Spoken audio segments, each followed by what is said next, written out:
Baik, terima kasih pemirsa, masih di Damai Indonesiaku, dan tadi kita sudah mendengarkan bagaimana penjelasan dari guru kita Ujai, pentingnya Al-Quran dalam kehidupan manusia. Nah, materi yang menarik ini kita akan teruskan bersama Syekhuna Muhammad Jaber, bagaimana menjadikan Al-Quran sebagai kompas kehidupan. Selamat mengikuti.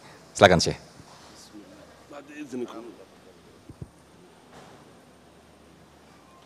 Bismillahirrahmanirrahim. Assalamualaikum warahmatullahi wabarakatuh.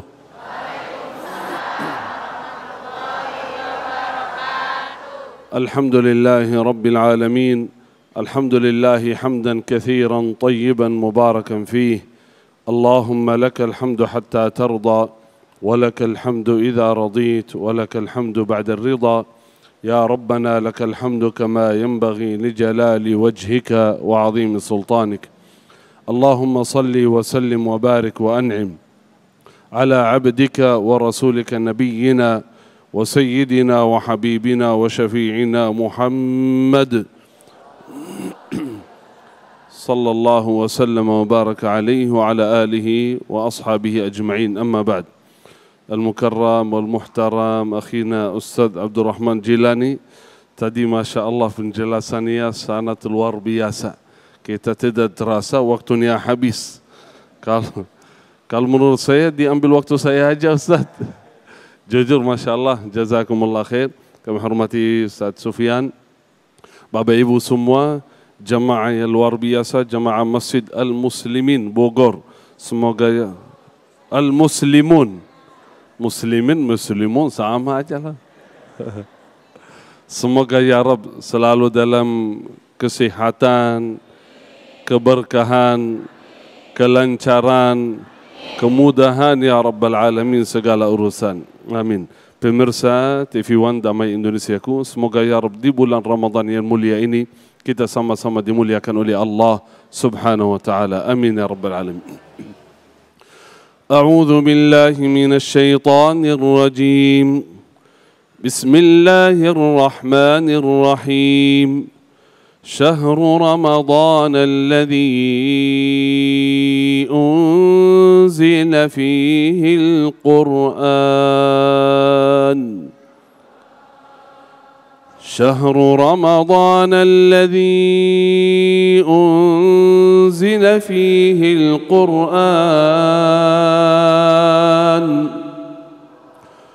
هدى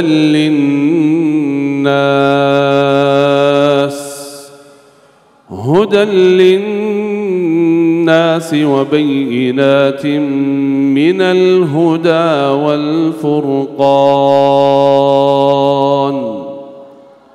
Sadaqallahul Azim. Alhamdulillah, seperti yang tadi kita dengar dari Ustaz Abdul Rahman Jilani bahwa Allah menurunkan Al-Quran di bulan Ramadan. Al-Quran kitabullah, diturunkan oleh Allah bukan hanya untuk membacanya saja atau menghafalnya saja. Kalau baca saja itu sangat luar biasa, apalagi di bulan suci Ramadan dianjurkan untuk membaca Al-Quran dan mengkhatam Al-Quran berkali-kali. Apalagi hafal Quran, orang yang mulia di sisi Allah, diangkat darajatnya adalah orang yang hafal Quran sampai darajatnya bersama malaikat as-safaratil kiramil barar. Tetapi bukan itu saja tujuan menurunkan Al-Quran, hanya untuk membaca dan menghafalkannya. Tetapi paling inti dari Al-Quran adalah mengamalkan dengan isi Al-Quran. Karena itu ayat, kenapa tadi baca ayat syahrul Ramadan alladhi unzila fihi Al-Quran? Qala Allah, hudan linnas.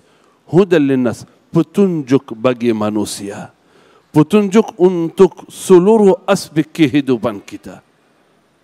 Baik ekonomi, politik, sosial, pendidikan, kesehatan, semua dibahas kitabullah subhanahu wa ta'ala. Siapa yang ingin sukses kehidupannya, lancar mudah kehidupannya dunia maupun akhirat, dengan teguh Al-Quranul Karim.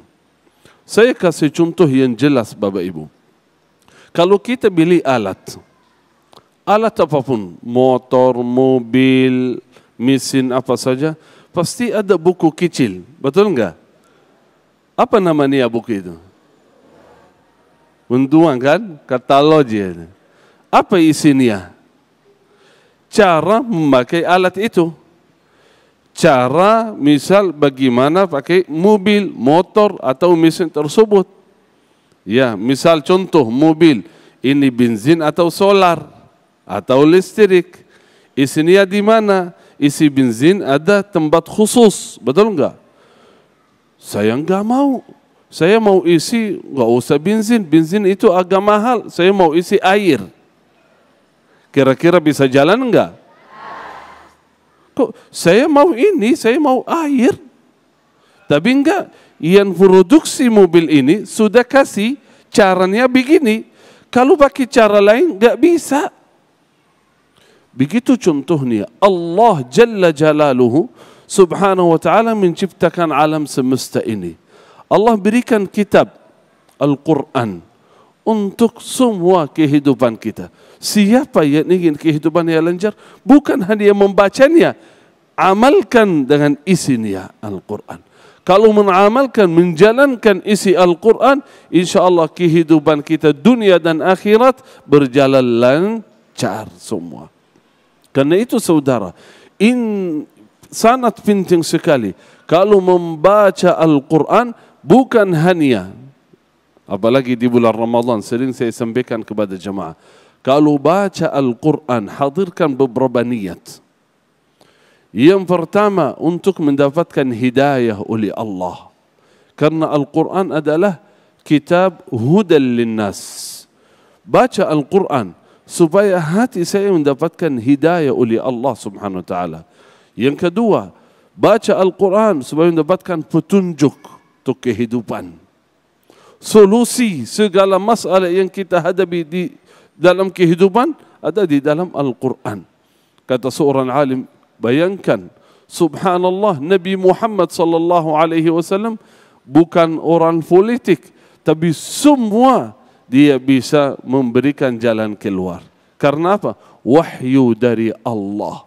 Sampai kata orang barat yang non-muslim, kata mereka, kalau Nabi Muhammad berada di zaman ini, kan sekarang banyak masalah di seluruh dunia, politik, sosial, dan kata mereka, kalau Nabi Muhammad ada di zaman ini, beliau duduk santai di rumah di Madinah, beliau bisa menyelesaikan seluruh masalah di dunia ini.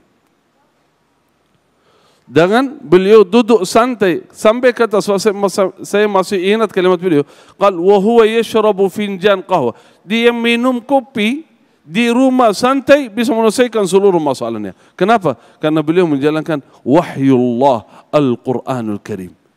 Karena itu yakin Bapak Ibu, wallahi tidak ada solusi dalam kehidupan kita kecuali kita kembali kepada Al-Quran.